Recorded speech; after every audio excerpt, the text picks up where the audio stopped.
À tous de DDO, attention pour les décomptes finales. 10, 9, 8, 7, 6, 5, 4, 3, 2, 1, top.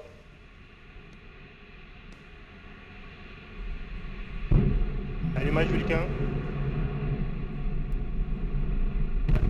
Allumage EAP, décollage.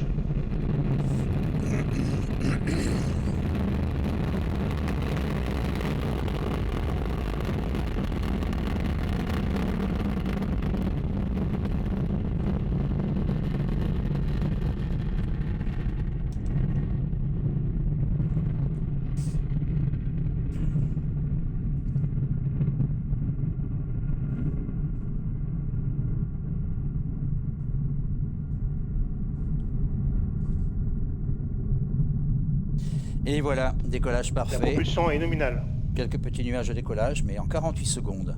Le lanceur passe Mach 1, c'est dans ce moment, le transonique à l'altitude de 7 km. La pression dynamique maximale est atteinte en 8 minutes et 7 secondes. Ariane 5 dépasse déjà les 13 km d'altitude. Alors en 2 minutes, le lanceur se rapproche de 50 La km propulsion est et en nominale. 3 minutes atteindra les 100 km. 100 km, c'est la limite symbolique de l'atmosphère, puisqu'au-delà, on considère que c'est le vide spatial qui commence. La poussée est fulgurante alors que Ariane est en train de passer au-dessus de Jupiter.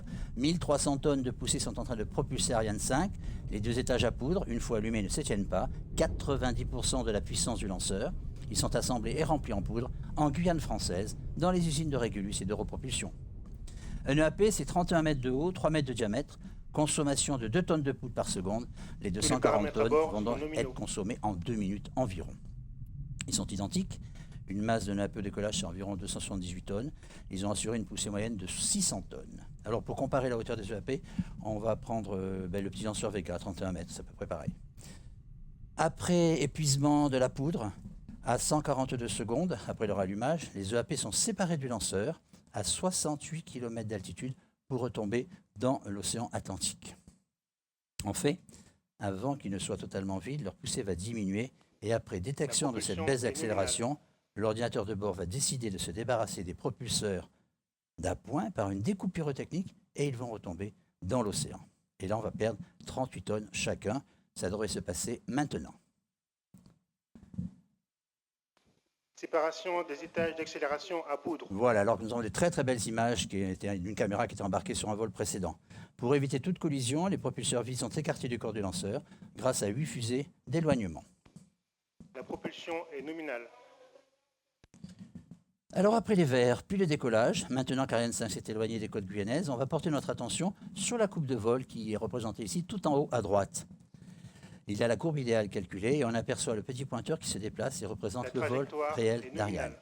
Il y a également en bas, vous avez des indications d'altitude, 95 km, de vitesse, 2,20 km par seconde. Tout de suite, on va avoir un petit fil conducteur sur les bilans de masse pendant le vol. Au H0, je l'ai dit, 775 tonnes. Quand on a passé Mach 1, on était déjà à 583 tonnes. À la séparation des EAP, on était à 176 tonnes, c'est-à-dire 23 tonnes en pourcentage. Vous vous rendez compte? Prochaine étape, ce sera le largage de la coiffe. Donc en début de vol, cette coiffe aérodynamique s'est fait, a protégé les satellites de la pollution, des vibrations acoustiques et de l'échauffement. Elle s'est séparée en deux sous l'action des cordons pyrotechniques. Une coiffe de 17 mètres de haut, fabriquée en Suisse par Ruag Space.